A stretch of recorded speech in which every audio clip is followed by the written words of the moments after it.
Ningún otro presidente podía siquiera, no quería, pero si hubiera querido, no podía siquiera tomar decisiones porque no venían aprobadas por sus financistas. Mientras que nosotros solo le rendimos cuentas a los salvadoreños. Por eso hemos podido tomar las decisiones que había que tomar. No rendimos cuentas a la comunidad internacional. No nos doblegamos ni ante los países que nos quieren decir cómo debemos resolver nuestros problemas, cuando ellos ni siquiera pueden resolver los de ellos. En El Salvador hicimos lo que ningún país de Latinoamérica pudo hacer, ni siquiera algunas potencias del continente.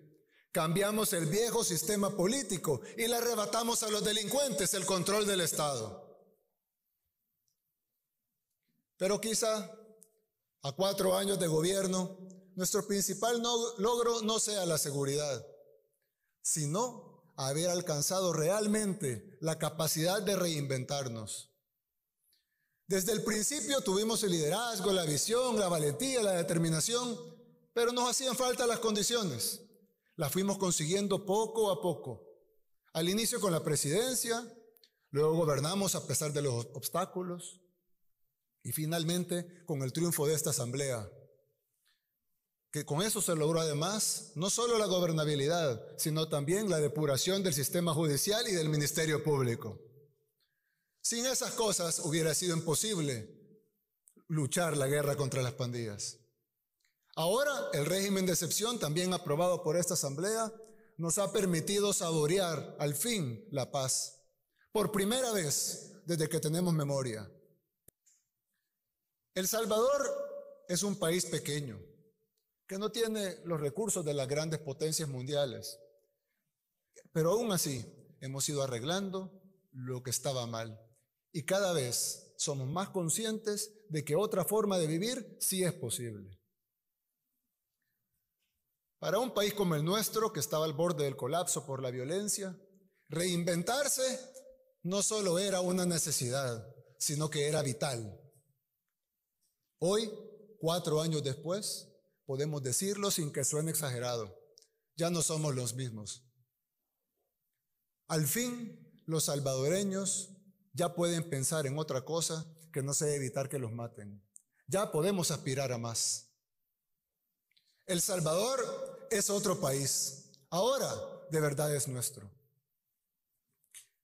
Ahora los comerciantes pueden pensar en cómo vender más, cómo mejorar sus servicios, cómo abrir nuevas sucursales. Ya no están pensando en cómo pagar la extorsión a fin de mes o que los maten por no pagarla. Los jóvenes pueden pensar en un futuro diferente, en lugar de ser únicamente reclutados o asesinados por las pandillas. La gente está pensando a dónde ir o qué más hacer el fin de semana. Ya no tienen miedo de estar afuera todo el día o regresar tarde a su casa.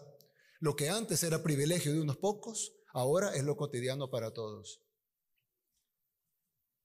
Ahora lo cotidiano empieza a hacer que los niños jueguen en cualquier parte, que los vecinos se crucen en cualquier calle, sin importar la hora, que en las colonias los desconocidos dejen de ser una amenaza, que las familias ya no estén separadas por fronteras imaginarias, que los espacios públicos sean de verdad públicos.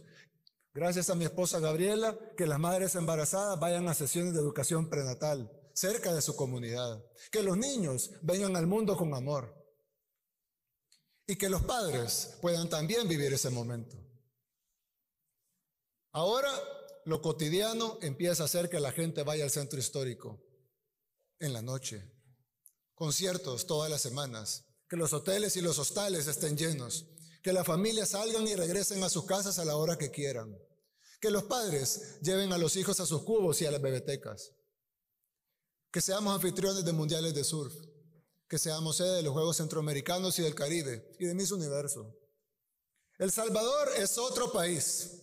Ya no somos los mismos. Pero la necesidad de reinventarnos siempre la tuvimos. Esa necesidad siempre estuvo. La diferencia es que ahora tenemos la capacidad y la voluntad para hacerlo. Y lo demostramos con la guerra contra las pandillas. Todavía no estamos donde queremos en muchas áreas que también son importantes. Sin embargo, Hay unas decisiones que no podemos seguir aplazando, porque debemos garantizar una mejor gestión pública y tener los recursos necesarios para satisfacer todas las necesidades que nos faltan.